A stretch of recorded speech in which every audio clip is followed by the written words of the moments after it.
বছর অপেক্ষার পর আপনাদের অপেক্ষার অবসান শেষ হলো, ইতিমধ্যে আপনাদের কিরকম অনুভূতি? সত্যি আজকের দিনটি আমাদের জন্য বহুল প্রতীক্ষিত একটি দিন। আজকে এরকম একটি দিন আমাদের মাঝে যে আমরা ফিরে আসবে, সেজন্য আমি মহান রব্বুল আলামিনের কাছে কৃতজ্ঞতা জানাচ্ছি। এই কক্সবাজারবাসীর ভাগ্য উন্নয়নের জন্য ঐতিহাসিক একটি দিন হয়ে থাকে আজকের এই দিন। আপনারা জানেন আমাদের নেতা এই বাংলাদেশে আবার ফিরে এসেছে।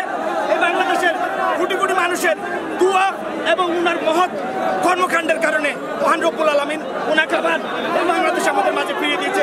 ইনশাআল্লাহ ওনাকে ফিরিয়ে পাওয়ার মাধ্যমে এই বাংলাদেশের অসমাপ্ত যে গণতান্ত্রিক কর্মকাণ্ড সেটার যেমন সুন্দরভাবে সমাপ্তি হবে, ঠিক তেমনি এই কক্সবাজারের অসমাপ্ত উন্নয়নও উনার এই ফিরে আসার মাধ্যমে সুন্দরভাবে পরিপূর্ণ হবে আমি আশাবাদী।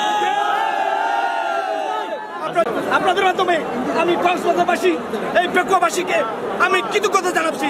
বিশেষ করে আজকে আমার নেতা আসার পর সারা কক্সবাজারে আজকে সেই বিমানবন্দর থেকে এই পেকুয়া পর্যন্ত যে গণজোয়ার, যে গণজাগরণ, যে রুটশুট সৃষ্টি হয়েছে, এটাও কল্পনীয়।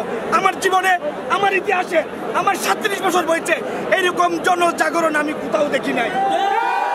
এরকম হাজার হাজার লাখ লাখ মানুষ একজন নেতার প্রতি কি অভূত পরিমাণ ভালোবাসা আজকের এই বিমানবন্দরে আসার পর থেকে এই পর্যন্ত এই বিষয়টি সুস্পষ্টভাবে প্রমাণিত হয়েছে। ইনশাআল্লাহ ওনার মতো নেতা এই বাংলাদেশের জন্য দরকার, গণতন্ত্রের জন্য দরকার, উন্নয়নের জন্য দরকার।